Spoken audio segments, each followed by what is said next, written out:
नमस्कार दोस्तों, UP PCS prelims previous year questions की इस सीरीज में मैं प्रशांत आप सबका स्वागत करता हूं। इस लेक्चर में हम डिस्कस करेंगे यूपी पीसीएस प्रीलिम्स में 2011 से लेकर 2022 के दौरान जो मध्यकालीन इतिहास से प्रश्न पूछे गए उनको। इससे पहले हमने डिस्कस कर लिया है एंशिएंट हिस्ट्री से जुड़े हुए प्रीवियस ईयर के क्वेश्चंस को, इंडियन पॉलिटी से जुड़े हुए प्रीवियस ईयर के क्वेश्चंस को और मॉडर्न हिस्ट्री से जुड़े हुए प्रीवियस ईयर के क्वेश्चंस को। तो इस लेक्चर में हम मेडाइवल हिस्ट्री, मध्यकालीन भारतीय इतिहास से जुड़े हुए प्रश्नों को देखेंगे। तो अभी तक आपने इससे पहले जो टॉपिक हमने डिस्कस किया है प्रीवियस ईयर की अपनी सीरीज में उसे नहीं देखा है तो आप इस चैनल पे चले जाइए, वहां पर आपको यूपी पीसीएस प्रीलिम्स PYQ इस नाम से एक प्लेलिस्ट मिलेगी। उस प्लेलिस्ट में सीरीज के सभी लेक्चर्स आपको एक क्रम से देखने को मिल जाएंगे, तो वहां जाकर के आप उन्हें देख सकते हैं। तो चलिए इसी के साथ इस लेक्चर को प्रारंभ करते हैं। तो 2011 का पहला प्रश्न आपके स्क्रीन पे आ चुका है। इस प्रश्न को मेरे साथ पढ़ते हुए, इन्हें सॉल्व करते हुए और अपना उत्तर कमेंट बॉक्स में लिखते हुए आप सभी आगे बढ़ेंगे, ऐसी आप सभी से मैं उम्मीद करता हूं। नीचे वो प्रश्न किस वर्ष की परीक्षा में पूछा गया है वो डिस्प्ले हो रहा है, ऊपर प्रश्न है। पहले प्रश्न को पढ़ते हैं। 13वीं और 14वीं सदी ईस्वी में भारतीय किसान खेती नहीं करते थे। During the 13th and 14th century AD, the Indian peasant did not cultivate गेहूं, जौ, चावल और मक्का, वीट, वार्ले, राइस, मेज। तो 13वीं और 14वीं ईस्वी में भारतीय किसान खेती नहीं करते थे मक्का की। ऐसी मान्यता है कि मक्का की जो खेती है वो पुर्तगाली भारत लेकर के आए, उसी प्रकार से जैसे वो आलू की खेती लेकर के आए, पपीते की खेती लेकर के आए, तो मक्के की खेती ये 15वीं शताब्दी में पुर्तगाली अपने साथ लेकर के आए। उससे पहले भारत में मक्के की खेती नहीं होती थी। गेहूं, जौ और चावल इन तीनों की खेती होती थी। डी हमारा उत्तर है। अगला, निम्नलिखित सूफी संतों में से कौन एक सर्वप्रथम अजमेर में बस गए थे? सूफी संतों से और भक्ति आंदोलन से मध्यकालीन भारतीय इतिहास में बहुत सारे प्रश्न पूछे जाते रहे हैं और आप लोग देखेंगे तो बहुत सारे प्रश्न आपको दिखेंगे आगे। तो मैं ये कहना चाहूँगा कि इस टॉपिक को सूफीज्म और भक्ति मूवमेंट इनको जो है अच्छे से तैयार करिए। इनसे बहुत सारे प्रश्न प्रीवियस ईयर में पूछे जाते हैं, उसी का एग्जाम्पल है। निम्नलिखित सूफी संतों में से कौन एक सर्वप्रथम अजमेर में बस गए? तो शेख मोइनुद्दीन चिश्ती, शेख कुतुबुद्दीन बख्तियार काकी, शेख निजामुद्दीन औलिया और शेख सलीम चिश्ती। तो शेख मोइनुद्दीन चिश्ती अजमेर में बस गए। शेख मोइनुद्दीन चिश्ती मोहम्मद गौरी की सेना के साथ भारत आए थे और अजमेर में ये बस गए। ए हमारा उत्तर है। अगला, निम्नलिखित में से किसने आगरा की स्थापना की? ए बलबन ने, बी बहलोल लोदी ने, सी सिकंदर लोदी ने और डी फिरोज तुगलक ने। Who among the following was the founder of Agra? तो आगरा की स्थापना सिकंदर लोदी ने 1504 ईस्वी में किया और 1506 ईस्वी में आगरा को उसने अपनी राजधानी बनाने का कार्य किया। और आगरा की स्थापना के पीछे जो सिकंदर लोदी का उद्देश्य था वो ये था कि आगरा से वो पूरे राजपूताना के राज्यों को नियंत्रित कर सकता था और मुख्य व्यापारिक जो मार्ग था उस पर भी अपना नियंत्रण स्थापित रख सकता था। तो सी हमारा उत्तर है। अगला, निम्नलिखित युग्मों में से कौन सुमेलित नहीं है? ए अजमेर कुबत उल इस्लाम, जौनपुर अटाला मस्जिद, मालवा जहाज महल, गुलबर्गा जामा मस्जिद। तो देखिए, जौनपुर में अटाला मस्जिद है, मालवा जहाज महल, गुलबर्गा जामा मस्जिद, ये सब सुमेलित हैं। लेकिन कुबत उल इस्लाम मस्जिद अजमेर में नहीं है, ये मस्जिद दिल्ली में है। तो यही ए सही सुमेलित नहीं है। चलिए अगले प्रश्न पे, दिल्ली के किस सुल्तान ने ब्राह्मणों पर भी जजिया लगाया था? बलबन ने, फिरोज तुगलक ने, अलाउद्दीन खिलजी ने, मोहम्मद बिन तुगलक ने। तो जजिया एक कर था जो मुस्लिम सल्तनत में रहने वाले गैर मुसलमानों पर लगाया जाता था।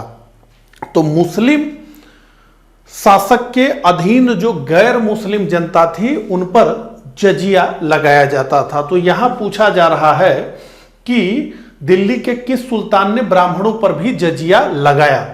बलबन ने, फिरोज तुगलक ने, अलाउद्दीन खिलजी ने, मोहम्मद बिन तुगलक ने। तो फिरोज तुगलक दिल्ली सल्तनत का पहला शासक था जिसने कि ब्राह्मणों पर भी जजिया कर आरोपित कर दिया। इससे पूर्व ब्राह्मण जजिया कर से मुक्त थे, लेकिन फिरोज तुगलक ने यह कहा कि कहीं पर भी यह नहीं लिखा है कि ब्राह्मणों को छूट दी जानी चाहिए, तो ब्राह्मणों पर भी जजिया कर लगाने का कार्य फिरोज तुगलक ने किया।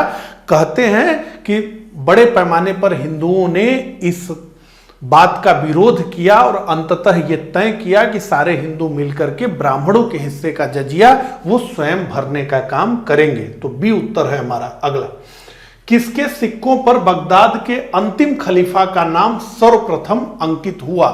ए कुतुबुद्दीन ऐबक, बी इल्तुतमिश, सी अलाउद्दीन खिलजी और डी अलाउद्दीन मसूद शाह। तो सबसे पहले बगदाद के अंतिम खलीफा का नाम अंकित हुआ अलाउद्दीन मसूद शाह के सिक्कों पर। ठीक है, तो डी हमारा उत्तर है। अलाउद्दीन मसूद शाह दिल्ली सल्तनत का 7वां शासक था और इसी के सिक्कों पर अंतिम खलीफा अल मुस्तमीन का नाम अंकित हुआ। आइए थोड़ा सा इसके बारे में हम देख लें।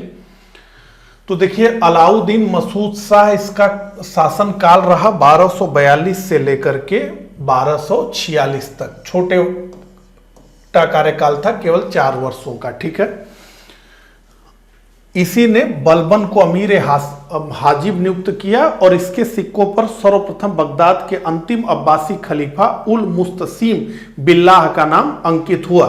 खलीफा यानी मुस्लिम धर्म में खलीफा को यह मानते हैं कि खलीफा खुदा की परछाई है पृथ्वी पर, खुदा का प्रतिनिधि है पृथ्वी पर। ठीक है, और यह धार्मिक नेता भी होता है और राजनीतिक नेता भी होता है।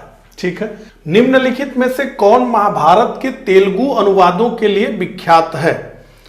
कंबन, कुट्टन, ननय, टिक्कन। तो महाभारत का तेलुगु अनुवाद का कार्य प्रारंभ किया गया ननय द्वारा, जिसे 13वीं शताब्दी में टिक्कन और 14वीं शताब्दी में एररन द्वारा पूर्ण किया गया। और इन तीनों को यानी ननय, टिक्कन और एररन, इन तीनों लोगों को मिलाकर कवित्रय कहा जाता है। तो ननय और टिक्कन ये 2 लोग ऑप्शन में हैं, तो 3 और 4 यानी सी हमारा उत्तर होगा। ठीक है, तो 7 का उत्तर हमारा सी होगा। अगला, वह प्रसिद्ध जैन आचार्य कौन थे जिनको अकबर ने बहुत सम्मानित किया था? चंद्रप्रभा सूरी, हरिविजय सूरी, पुष्पदंत यशोभद्र।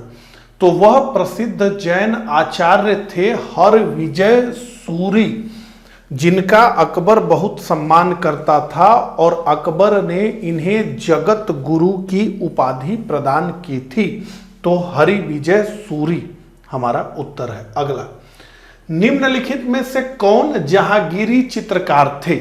नीचे दिए गए कूट से सही उत्तर चुनिए। Who among the following were Jahangiri painter? Select the correct answer from the code given below. Abdul Samad, Abul Hasan, Aqa Riza और मीर सैयद अली। तो आका रिजा और अपू हसन 2 और 3 यानी 9th का जो हमारा उत्तर है वो है बी। आइए इसके एक्सप्लेनेशन को देख लें और पूरे मुगल काल में चित्रकला के इतिहास को समझ लें। हालांकि जहांगीर का काल मुगल चित्रकला का स्वर्णिम काल माना जाता है, जब मुगल चित्रकला अपने सर्वोच्च स्तर पर पहुंची, लेकिन उसके पूरे इतिहास को हम समझ लेंगे। ठीक है, तो मुगल चित्रकला की शुरुआत हुमायूं के काल से मानी जाती है और इसीलिए मुगल चित्रकला का संस्थापक हुमायूं को माना जाता है। हुमायूं ने दास्तान अमीर हमजा के पांडुलिपि के चित्रों की शुरुआत करवाई। उसके बाद सर्वप्रथम अकबर ने 1562 ईस्वी में चित्रकला विभाग का गठन किया, जिसका प्रमुख अब्दुल समद था। दसवंत अकबर के समय का अग्रणी चित्रकार था। इसके द्वारा रज्मनामा महाभारत का फारसी अनुवाद की पांडुलिपि पर बनाया गया इसका चित्र मुगल चित्रकला में मील का पत्थर माना जाता है। बसावन अकबर के समय का सर्वोत्कृष्ट चित्रकार था। यह छवि चित्रकारी, भूदृश्यों के चित्रण व व्यंग चित्र का विशेषज्ञ था। अकबर के ही शासनकाल में भित्ति चित्र की शुरुआत हुई। जहांगीर के काल में मुगल चित्रकला अपने चरम पर पहुंची तथा लघु चित्र लोकप्रिय हुई।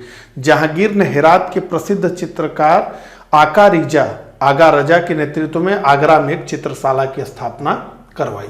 अगला प्रश्न, औरंगजेब की मृत्यु के समय मराठा नेतृत्व किसके हाथों में था? ए संभाजी, बी राजाराम, सी जीजाबाई और डी ताराबाई। तो औरंगजेब की मृत्यु के समय मराठा नेतृत्व जिनके हाथों में था उनका नाम था ताराबाई। अपने पति राजाराम की मृत्यु के बाद अपने पुत्र शिवाजी सेकंड को मराठा साम्राज्य का छत्रपति घोषित करके उनकी अल्पवयस्क पुत्र थे, 4 वर्ष के थे, तो उनकी संरक्षिका के रूप में इन्होंने मराठों का नेतृत्व किया 1700 ईस्वी से लेकर 1708 ईस्वी तक।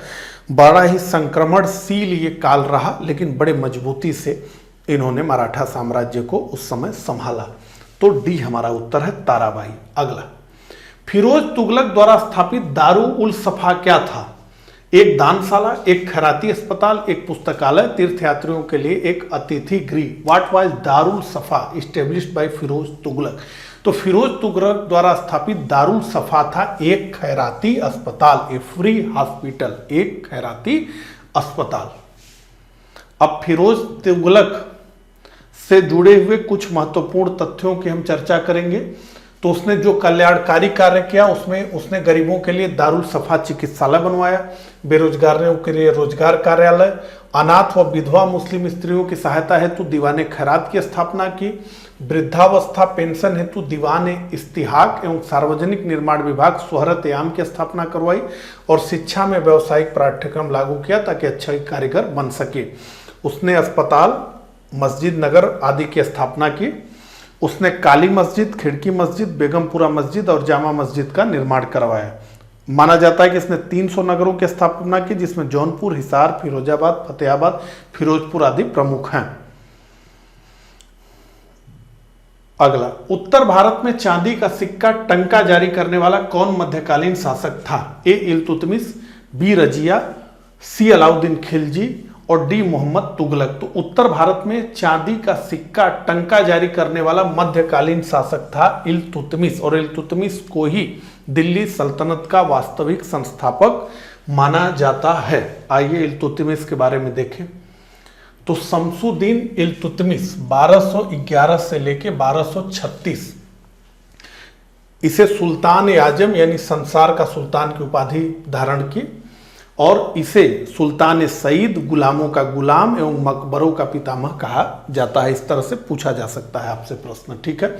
इसे ही ये पूछा जा सकता है कि दिल्ली सल्तनत का वास्तविक संस्थापक किसे माना जाता है? तो इल्तुतमिश को ही दिल्ली सल्तनत का वास्तविक संस्थापक माना जाता है। इसने ही सर्वप्रथम लाहौर के स्थान पर दिल्ली को अपना राजधानी बनाने का कार्य किया था और शासन को कुशलतापूर्वक संचालित करने के लिए अपने 40 वफादार तुर्क गुलामों का समूह तैयार किया, जिसे बर्नी ने 40 या तुर्कान ए चहलगामी कहा।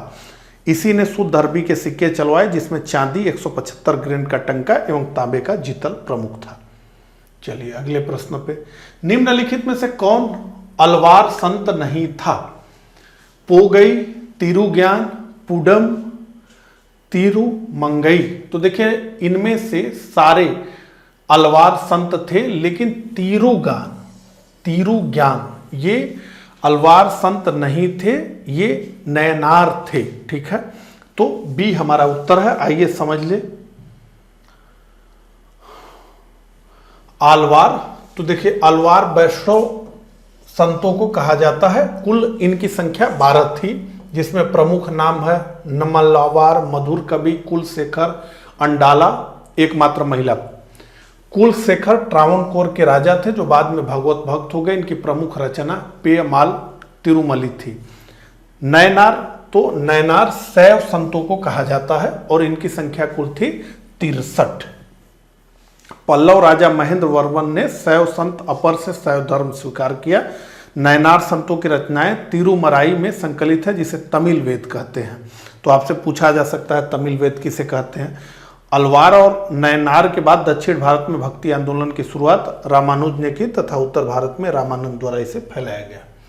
अगला, निम्नलिखित में से कौन सा युग्म सही सुमेलित नहीं है? पुनः जजिया लगाना, फर्रुखसियर, मसूलीपट्टनम पर अधिकार, फोर्ट, सती प्रथा निषेध अधिनियम और दास्ता का अंत, मैलकम। तो देखिए दास्ता के अंत से जुड़ा हुआ है लॉर्ड एलन बेरो। 1843 का जो एक्ट था उसकी 5वीं धारा में यह जिक्र किया गया था कि दास्ता का अंत होगा। तो यह डी हमारा उत्तर होगा। अगला, निम्नलिखित में से कौन जहांगीर के दरबार में ब्रिटिश शासक जेम्स प्रथम का राजदूत था? विलियम हॉकिंस, विलियम फिंच, पिट्रा डेला विला, एडवर्ड टेरी। तो निम्नलिखित में से जहांगीर के दरबार में ब्रिटिश शासक जेम्स के राजदूत के रूप में विलियम हॉकिंस 1608 में हेक्टर नामक जहाज से भारत पहुंचा था और जहांगीर के दरबार में ये गया था। कहते हैं कि ये बहुत अच्छा फारसी बोल लेता था। जहांगीर को इसने प्रभावित किया तो जहांगीर ने इसे 400 रुपए का मनसब दिया और इंग्लिश खान की उपाधि इसे दिया। ठीक है, विलियम हॉकिंस। अगला, अकबर की इच्छा अनुसार किसने रामायण का फारसी में अनुवाद किया? अबुल फजल, अब्दुल कादिर बदायूनी, फैजी, अब्दुल रहीम खाना खाना। तो अकबर की इच्छा अनुसार रामायण का फारसी में अनुवाद करने का काम अब्दुल कादिर बदायूनी ने किया। तो 16 का जो हमारा उत्तर है वो है बी। निम्नलिखित में से किसने जहांगीर के विरुद्ध विद्रोह किया था? आसफ खां, खुर्रम, महाबत खान, खुसरो। तो देखिए खुर्रम, महाबत खान और खुसरो, इन तीनों ने जहांगीर के विरुद्ध विद्रोह किया था। यानी 2, 3 और 4। 2, 3 और 4 हमें कहां दिखता है? केवल और केवल डी में दिखता है। तो डी हमारा उत्तर है। आइए थोड़ा देख लें। तो जहांगीर के काल में विद्रोह, तो सिंहासन पर बैठते ही खुसरो ने विद्रोह किया जिसे जहांगीर ने दबाया और खुसरो को आशीर्वाद देने के कारण गुरु अर्जुन देव को जहांगीर ने राजद्रोह के आरोप लगाकर मृत्युदंड दे दिया। 1622 में शाहजहां ने, खुर्रम ने संपूर्ण पंजाब और रोहतासगढ़ के किले पर अधिकार प्राप्त करने के लिए विद्रोह किया। 1626 में महावत खान, जमान बेग ने जहांगीर को कश्मीर में झेलम के तट पर बंधक बना लिया जिसे नूरजहां ने छुड़वा लिया। अगला, 1306 ईस्वी सन के बाद अलाउद्दीन खिलजी के समय में दिल्ली के सुल्तान तथा मंगोलों के बीच सीमा क्या थी? ब्यास, राबी, सिंधु, सतलज।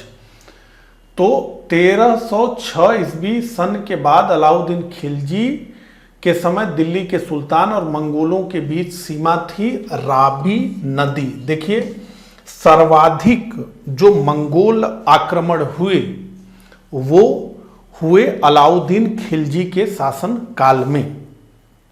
बहुत बार आक्रमण हुआ। सीरी का किला भी अलाउद्दीन खिलजी ने मंगोल आक्रमण से बचने के लिए ही किया। लेकिन इतने आक्रमणों के बाद अलाउद्दीन खिलजी ने सफलतापूर्वक मंगोलों को रोका। तो 1306 में मंगोलों ने आक्रमण किया और मलिक कफूर और गाजी मलिक ने उन्हें राबी नदी के तट पर रोका और तब से यही सीमा थी। ठीक है, तो 18 का जो हमारा उत्तर है वो है बी। कौन सूफी संत महबूब इलाही कहलाता था? ख्वाजा मोइनुद्दीन चिश्ती, बाबा फरीद, कुतुबुद्दीन बख्तियार काकी और शेख निजामुद्दीन औलिया। तो महबूब ए इलाही कहा जाता था शेख निजामुद्दीन औलिया को। शेख निजामुद्दीन औलिया ने 7 सुल्तानों का शासनकाल देखा था, लेकिन किसी भी सुल्तान के दरबार में ये नहीं गए थे और कहते हैं कि इनका मामला गयासुद्दीन तुगलक से बिगड़ गया था। तब उन्होंने अपना प्रसिद्ध वाक्य कहा, हनूज दिल्ली दुरस्त, यानी अभी दिल्ली बहुत दूर है। तो डी हमारा उत्तर है। अगला, ख्वाजा मोइनुद्दीन चिश्ती किसके शिष्य थे? देखिए, सूफी संतों से कितने प्रश्न पूछे जा रहे हैं, ठीक है, इसीलिए मैंने कहा कि बहुत सारे प्रश्न हैं। ख्वाजा अब्दाल चिश्ती, शाह वली उल्लाह, मीर दर, ख्वाजा उस्मान हारूनी। तो ख्वाजा मोइनुद्दीन चिश्ती शिष्य थे ख्वाजा उस्मान हारूनी के। अगला, अबुल फजल द्वारा अकबरनामा पूरा किया था 7 वर्षों में, 8 वर्षों में, 9 वर्षों में, 10 वर्षों में। तो अबुल फजल द्वारा अकबरनामा पूरा किया गया था, यह माना जाता है कि 7 वर्षों में, लेकिन इस विषय पर विवाद है। कई पुस्तकों में यह भी लिखा है कि 12 से 13 वर्षों में यह कार्य पूरा हुआ था, और कहीं पर लिखा है कि 1590 से प्रारंभ होकर 1596 ईस्वी तक यह कार्य चला था। इस प्रश्न को उत्तर प्रदेश लोक सेवा आयोग ने अपने मूल्यांकन से बाहर कर दिया था, लेकिन इन जनरल 7 वर्ष यही उत्तर होगा। अगला, अगले प्रश्न पे बढ़ते हैं। दस्तार बंदान कौन कहलाते थे? Who were called dastar bandan? सूफी संत, खान, मलिक, उलेमा। तो दस्तार बंदान कहलाते थे उलेमा। तो उलेमाओं को दस्तार बंदान कहा जाता था। तो 22 का जो हमारा उत्तर होगा वो होगा डी। अगले प्रश्न पे बढ़ते हैं। औरंगजेब ने किसको साहिबात उज जमानी की उपाधि प्रदान की? शाइस्ता खान, अमीन खान, जहां आरा, रोशन आरा। तो औरंगजेब ने अपनी बहन जहां आरा को साहिबात उज जमानी की उपाधि प्रदान की। तो 23 का जो हमारा उत्तर है वो है सी। अगले प्रश्न पे बढ़ते हैं। चंगेज खां का मूल नाम था the great Khan. खासुल Khan, एसुगई, तिमुचिन, Ogedei. तो चंगेज खान का मूल नाम था तेमुचीन, और इसी तेमुचीन ने पूरी दुनिया को अशांत करने का काम किया। मंगोलों को एक बहुत बड़ी शक्ति बना दिया कि अपने दौर में मंगोलों का नाम सुन करके बड़ी से बड़ी सेनाएं भाग जाती थी।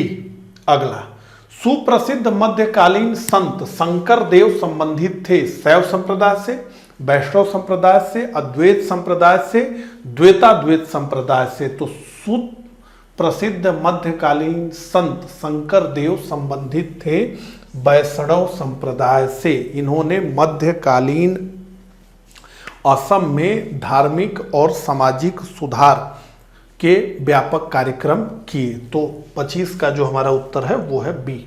अगला, निम्न में से कौन सा युग्म सही सुमेलित नहीं है? पानीपत का प्रथम युद्ध, फर्स्ट बैटल ऑफ पानीपत 1526, खानवा का युद्ध बैटल ऑफ खानवा 1527, घाघरा का युद्ध बैटल ऑफ घाघरा 1529, चंदेरी का युद्ध बैटल ऑफ चंदेरी 1530। असल में चंदेरी का युद्ध बैटल ऑफ चंदेरी 1530 में नहीं लड़ा गया था, बल्कि बैटल ऑफ चंदेरी जनवरी 1528 में ये युद्ध हुआ था बाबर और मेदनी राय के बीच। तो यही गलत है। अब आइए पानीपत के प्रथम युद्ध, खानवा के युद्ध, घाघरा के युद्ध और चंदेरी के युद्ध के बारे में बात करते हैं। ठीक है, तो देखिए, बाबर का जन्म हुआ 14 फरवरी 1483 ईस्वी को ट्रांसआक्सियाना की रियासत फरगना में, और फरगना की राजधानी अंदीजान थी। 21 अप्रैल 1526 में, पूरी कहानी हमने स्किप कर दी है, सीधे युद्धों पर आते हैं। तो 21 अप्रैल 1526 में पानीपत का प्रथम युद्ध इब्राहिम लोदी और बाबर के बीच हुआ, जिसमें इब्राहिम लोदी पराजित भी हुआ और युद्ध मैदान में मारा भी गया। इसके बाद मुगल वंश की स्थापना हुई पानीपत के विजय के पश्चात बाबर ने कहा काबुल की गरीबी अब हमारे लिए नहीं है क्योंकि बहुत धन दौलत मिला। तो बाबर ने काबुल के प्रत्येक निवासी को पानीपत के विजय खुशी में चांदी का एक एक सिक्का उपहार में दिया। लोगों ने उसकी उदारता की वजह से उसे कलंदर कहा। तो पानीपत के विजय के पश्चात बाबर का संघर्ष मेवाड़ के शासक राणा के सांगा के साथ प्रारंभ हुआ क्योंकि वही सबसे बड़ी शक्ति थे। तो बाबर ने खानवा की युद्ध जो लड़ा गया 17 मार्च 1527 ईस्वी में राणा सांगा को पराजित किया और इस युद्ध की विजय के पश्चात उसने गाजी की उपाधि धारण की, हिंदू राजा को उसने हराया था। इसके बाद खानवा के युद्ध के बाद बाबर ने चंदेरी का युद्ध 29 जनवरी 1528 ईस्वी में मेदनी राय को पराजित किया। इसी युद्ध में बाबर ने जिहाद का नारा दिया और राजपूतों के सिरों की मीनार बनवाई। चंदेरी के युद्ध में बाबर की तरफ से शेर शाह सूरी ने भी भाग लिया था, जो बाद में इसके बेटे हुमायूं को हटाकर स्वयं दिल्ली सल्तनत की गद्दी पर बैठा। तो 6 मई 1529 ईस्वी में घाघरा के युद्ध में बिहार में बाबर ने संयुक्त अफगान सेना, जिसका नेतृत्व महमूद लोदी कर रहा था, को पराजित किया था। ठीक है, चलिए आगे बढ़ते हैं। मुगल सम्राट जहांगीर ने निम्न में से किसे इंग्लिश खान की उपाधि दी थी? देखिए, Albuquerque, Francisco Almeida, William Hawkins, Henry the navigator. तो मुगल सम्राट जहांगीर ने निम्नलिखित में से इंग्लिश खान की उपाधि देने का काम किया था विलियम हाकिंस को और 400 का मनसब भी दिया था। अगला, निम्न में से किस किले का निर्माण अकबर के राज्यकाल में नहीं कराया गया? दिल्ली का लाल किला, आगरा का किला, इलाहाबाद का किला, लाहौर का किला। तो आगरा का किला, इलाहाबाद का किला, लाहौर का किला, ये सब अकबर के राज्यकाल में, लेकिन दिल्ली का जो लाल किला था उसे शाहजहां ने बनवाने का कार्य किया। तो दिल्ली के लाल किले से संबंधित है शाहजहां।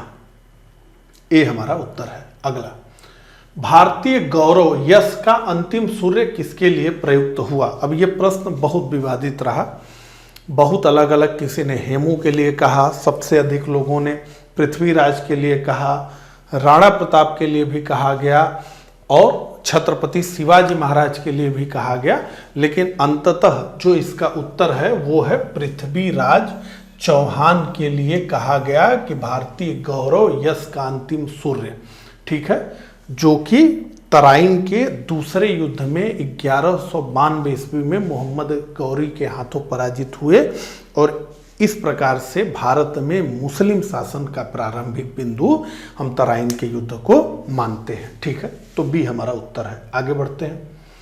गुलाम का गुलाम किसे कहा गया था? मोहम्मद गौरी, कुतुबुद्दीन ऐबक, बलबन, इल्तुतमिश। तो देखिए, गुलाम का गुलाम कहा गया इल्तुतमिश को, क्योंकि मोहम्मद गौरी के गुलाम कुतुबुद्दीन ऐबक का गुलाम था इल्तुतमिश। तो गौरी, उसका गुलाम कुतुबुद्दीन ऐबक का गुलाम इल्तुतमिश। तो ये क्या कहा गया? गुलामों का गुलाम। इल्तुतमिश दिल्ली सल्तनत का वास्तविक संस्थापक माना जाता है। अगला, किस वर्ष बाबर ने सुल्तान इब्राहिम लोदी को पानीपत की लड़ाई में पराजित किया? 1527, 1526, 1525, 1524। तो बाबर ने सुल्तान इब्राहिम लोदी को पानीपत के प्रथम युद्ध में 1526 ईस्वी को पराजित किया। तो 31 का जो हमारा उत्तर है वो है बी। चलिए आगे बढ़ते हैं। कृष्णदेव राय ने किस नगर की स्थापना की? वारंगल, नागलापुर, उदयगिरी, चंद्रागिरी। तो कृष्णदेव राय ने नागलापुर इस नगर की स्थापना का कार्य किया। कृष्णदेव राय विजयनगर साम्राज्य के सबसे शक्तिशाली शासक थे। तो कृष्णदेव राय के बारे में हम कुछ महत्वपूर्ण तथ्यों को देखेंगे। तो कृष्णदेव राय 1509 ईस्वी से 1529 ईस्वी, इन्हें अभिनव भोज, आंध्र भोज, यवन राज स्थापनाचार्य जैसी उपाधियां धारण की। इनका शासनकाल विजयनगर में साहित्य का क्लासिक युग माना जाता है। इनका शासनकाल तेलुगु साहित्य का स्वर्ण युग माना जाता है। ये सब प्रश्न पूछे जाते हैं। इनके दरबार में अष्ट दिग्गज तेलुगु भाषा के 8 विद्वान एवं कवि रहते थे, जिसमें सबसे प्रमुख पेडाना तेलुगु तथा संस्कृत भाषा का ज्ञाता था। कृष्णदेव राय स्वयं भी विद्वान थे। इन्होंने जामवती कल्याणम संस्कृत, अमुक्त माल्यदा तेलुगु भाषा में राज व्यवस्था पर तथा उषा परिणय नामक नाटक की रचना की। हजारा मंदिर तथा विट्ठल स्वामी मंदिर का निर्माण करवाया। विट्ठल स्वामी मंदिर में अभी भी कई तरह के सुर निकलते हैं उसे बजाने पर। और नागलपुर नगर की स्थापना की। इनके शासनकाल में पुर्तगाली यात्री डोमिंगो पायस तथा एडवर्डी बारबोसा ने विजयनगर साम्राज्य की यात्रा की और बाबर ने अपनी आत्मकथा बाबरनामा में कृष्णदेव राय को तत्कालीन भारत का सबसे शक्तिशाली शासक कहा था। अगला, जहांगीर ने मुख्यतः निम्नलिखित में किस कला को संरक्षण दिया था? चित्रकला, स्थापत्य कला, मूर्तिकला, संगीत कला। तो जहांगीर ने मुख्यतः निम्नलिखित में से चित्रकला को संरक्षण दिया था और जहांगीर का काल चित्रकला का स्वर्णिम काल माना जाता है। ये हमारा उत्तर है। अगला, निम्नलिखित में से किस मुगल शासक ने लाला कलावंत से हिंदू संगीत की शिक्षा ली? हुमायूं, जहांगीर, अकबर, शाहजहां। तो निम्नलिखित में से मुगल शासक अकबर ने लाला कलावंत से हिंदू संगीत की शिक्षा ली और कहा जाता है कि अकबर नगाड़ा वादन में बहुत प्रवीण था, तो नगाड़ा वादन वो करता था। अगला, मुगल काल में जिस मदरसे ने मुस्लिम न्याय शास्त्र की पढ़ाई में विशिष्टता हासिल की वह स्थित था लखनऊ में, दिल्ली में, सियालकोट में, हैदराबाद, भारत में। तो मुगल काल में जिस मदरसे ने मुस्लिम न्याय शास्त्र की पढ़ाई में विशिष्टता हासिल की वह मदरसा था लखनऊ का मदरसा। ये हमारा उत्तर है। तो मुगल काल में मदरसों में कई मदरसे विशिष्ट प्रकार के होते थे। जैसे जो लखनऊ में मदरसा था फिरंगी महल मदरसा, वो न्याय शास्त्र की पढ़ाई के लिए प्रसिद्ध था और जो सियालकोट का मदरसा था वो व्याकरण की शिक्षा के लिए प्रसिद्ध था। तो अलग अलग मदरसों की अलग अलग विशेषताएं थी। ठीक है, तो लखनऊ ये हमारा उत्तर है। अगला, जौनपुर राज्य का अंतिम शासक कौन था? मोहम्मद शाह, हुसैन शाह, मुबारक शाह, इब्राहिम शाह। तो जौनपुर राज्य का अंतिम शासक था हुसैन शाह। 36 का जो हमारा उत्तर है वो है बी, हुसैन शाह। तो थोड़ा जौनपुर राज्य की हम बात कर लें तो जौनपुर की स्थापना फिरोज तुगलक ने अपने चचेरे भाई मोहम्मद बिन तुगलक जौना खान की स्मृति में 1359-60 ईस्वी में गोमती नदी के तट पर इसे बसाया। मलिक सरवर नाम का हिजड़ा जिसे मोहम्मद तुगलक द्वारा सुल्तान उस सर्क व ख्वाजा जहां की उपाधि प्राप्त थे ने जौनपुर में सरकी राज्य की स्थापना की। 1399 में इसकी मृत्यु के पश्चात इसका दत्तक पुत्र मुबारक शाह शासक बना जिसने सर्वप्रथम जौनपुर में सुल्तान की उपाधि धारण की। इस वंश का सबसे प्रसिद्ध शासक इब्राहिम शाह सरकी था जिसने 1402 से 1440 ईस्वी तक शासन किया और जिसने सिराज हिंद की उपाधि धारण की। इब्राहिम शाह सरकी कला, ज्ञान, संगीत एवं संस्कृति का महान संरक्षक था। इसके संरक्षण में संगीत शिरोमणि नामक संगीत ग्रंथ की रचना हुई। फतवा इब्राहिम शाही और बहर उल मवाज नामक पुस्तकें भी लिखी गई। इसके अधीन हुई सांस्कृतिक उन्नति के कारण जौनपुर को भारत का सिराज कहा जाने लगा। इसी के समय जौनपुर की नई शैली सरकी शैली का जन्म हुआ। इसकी मृत्यु के पश्चात महमूद शाह शासक बना जो बहलोल लोदी से पराजित हुआ, फिर मोहम्मद शाह शासक बना। इस वंश का अंतिम शासक हुसैन शाह सरकी था। सिकंदर लोदी ने जौनपुर को दिल्ली सल्तनत में मिला लिया। 1303 में काकतीय शासकों की सेना ने निम्न में से किसकी सेना को वारंगल में परास्त किया? इल्तुतमिश की, बलबन की, अलाउद्दीन खिलजी की, मोहम्मद तुगलक की। तो निश्चित रूप से ये अलाउद्दीन खिलजी का काल है, अलाउद्दीन खिलजी।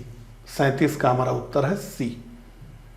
अगला, अकबर के शासन काल में दक्कन में निम्न पद्धतियों में से कौन सा भू राजस्व वसूली का प्रचलित आधार था? Which among the following system of living land revenue in Deccan was prevalent during the region of Akbar? कनकूट, हल की संख्या, जब्त, गल्ला, बख्शी। तो अकबर के शासनकाल में दक्कन में कोई उस तरह की प्रॉपर व्यवस्था नहीं थी जैसे उत्तर भारत में थी भू राजस्व वसूली का। तो वहां पर हल की संख्या के आधार पर यह होता था। बी हमारा उत्तर है। आगे बढ़ते हैं।